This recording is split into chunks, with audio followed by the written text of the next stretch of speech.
नमस्कार, स्वागत है आपका अपने study YouTube channel success factory, संघर्ष से सफलता तक। आज की वीडियो में हम लोग वैदिक सभ्यता का अध्ययन करेंगे। इससे पहले की वीडियो में हमारे चैनल पर सिंधु सभ्यता पूरी पढ़ा दी गई है और सिंधु सभ्यता की वीडियो आपको हमारे चैनल में मिल जाएगी। अगर आप सिंधु सभ्यता का अध्ययन करना चाहते हैं तो उन वीडियोस को देखें, उससे आपको बहुत हेल्प मिलेगी। आज की इस वीडियो में हम वैदिक सभ्यता का अध्ययन करेंगे। सिंधु सभ्यता के आगे जब हम प्राचीन भारत का अध्ययन करेंगे तो प्राचीन भारत के अध्ययन में सिंधु सभ्यता से प्रारंभ किया जाता है और सिंधु सभ्यता के बाद दूसरा जो स्टेप है, जो चरण है, वो वैदिक सभ्यता का है।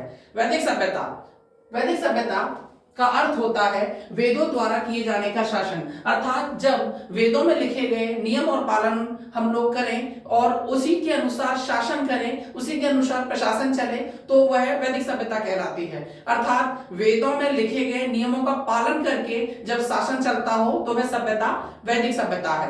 वैदिक सभ्यता को दो पार्ट्स में डिवाइड कर दिया जाता है, एक पार्ट ऋग्वैदिक काल और एक पार्ट उत्तर वैदिक काल। ऋग्वैदिक काल का जो पार्ट है वो 1500 बीसी से लेकर 1000 बीसी तक है और उत्तर वैदिक का जो पार्ट है वो 1000 बीसी से लेकर 600 बीसी तक है। आज की वीडियो में हम सिर्फ एक ओवरव्यू लेने वाले हैं कि हमें वैदिक सभ्यता में किन किन पार्टों का अध्ययन करना है, जिससे वैदिक सभ्यता से बनने वाले किसी भी कंपटीशन में जो क्वेश्चन है वो हमसे सरल हो पाए या हल हो पाए।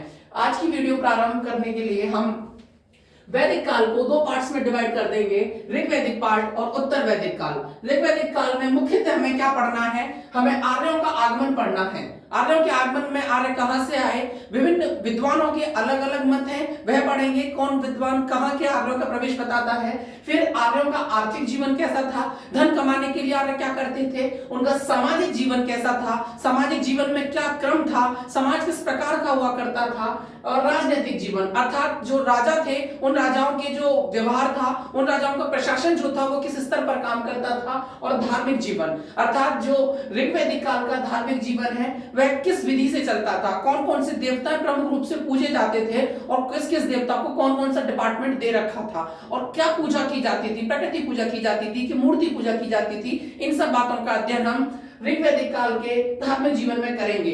ऋग्वैदिक काल का जो अगला हम लोग मुख्य जो परीक्षाओं में पूछे जाने वाला पैटर्न है वो इस साहित्य से होता है। ऋग्वैदिक काल में मुख्यतः जो साहित्य है वो वेद हैं, ब्राह्मण ग्रंथ हैं, उपनिषद हैं और आर्णक्य हैं। वेद, ब्राह्मण ग्रंथ, उपनिषद और आर्णक्य, हमें ये सारी चीजें वैदिक साहित्य के अंतर्गत पढ़नी है।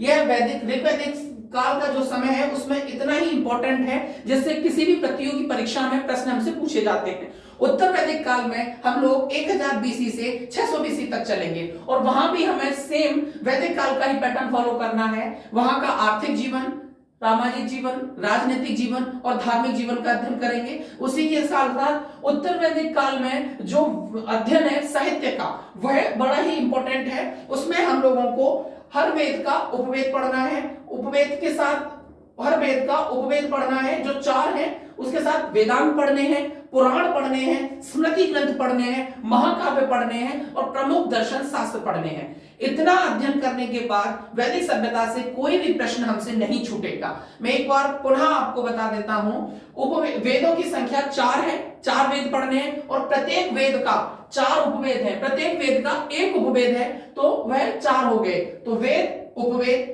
ब्राह्मण ग्रंथ जिनकी संख्या 7 है, उपनिषद जो 108 हैं, हमें सारे नहीं याद रखने हैं, कुछ मुख्य उपनिषद हैं सिर्फ हमें वही याद रखने हैं।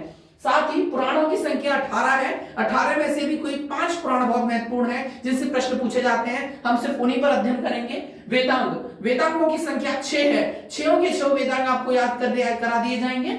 स्मृति ग्रंथ की संख्या 36 है, पर सारे स्मृति ग्रंथ हमें याद नहीं रखने हैं। जो महत्वपूर्ण स्मृति ग्रंथ हैं सिर्फ उन्हीं का अध्ययन करा जाएगा। महाकाव्य, 2 महाकाव्य, रामायण और महाभारत, उनसे संबंधित जो भी महत्वपूर्ण तथ्य हैं वो आपको बता दिए जाएंगे और प्रमुख दर्शन शास्त्र।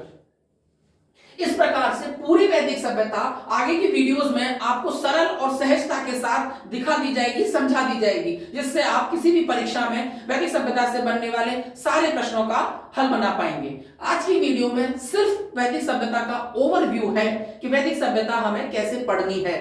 क्या पढ़ना है, उसके साथ साथ ये बहुत महत्वपूर्ण है कि आखिर पढ़ना कैसे है। इतिहास जैसे बड़े और विस्तृत विषय में सबसे पहले हमें एक स्ट्रेटेजी तैयार करनी चाहिए, एक रणनीति बनानी चाहिए कि आखिर कैसे कैसे क्या क्या पढ़ा जाए। जैसे सिंधु सभ्यता हमने आपको पार्ट बाय पार्ट पढ़ाई है, ऐसी वैदिक सभ्यता इसी क्रम में हम आपको अध्ययन करा देंगे और आप हमारी वीडियो से ही सारी वैदिक सभ्यता बड़ी आसानी से समझ पाएंगे। Thank you.